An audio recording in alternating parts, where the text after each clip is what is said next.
మన తెలుగు వాళ్ళకి రావాలి చెప్పాలంటే కప్పు. అంటే మా టీవీ ప్లస్ బిగ్ బాస్ వాళ్ళు కన్నడ వాళ్ళకి సపోర్ట్ చేస్తారని చెప్పేసి చాలా రచ్చ జరుగుతుంది. అవును, మరి అది కరెక్ట్ నిజమేనది? అది నిజమే అనుకుంటున్నాను. ఎందుకంటే ఇప్పటి వరకు గెలిచింది మాత్రం తెలుగు వాళ్ళు, కానీ సడన్ గా ఇప్పుడు నిఖిల్ గెలిస్తే షాకింగ్ గా ఉంది. నేను కూడా గౌతమే అనుకున్నాను పక్కా.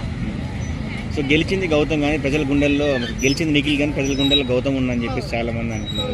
ఎట్లా చూసారు కదా? ఆయన కప్పు గెలవకుండా మనుషుల హృదయాలు మాత్రం గెలిచారు, అది మాత్రం నిజం. సో నిఖిల్కి మైనస్ ఏంటి మరి? నిఖిల్కి అంటే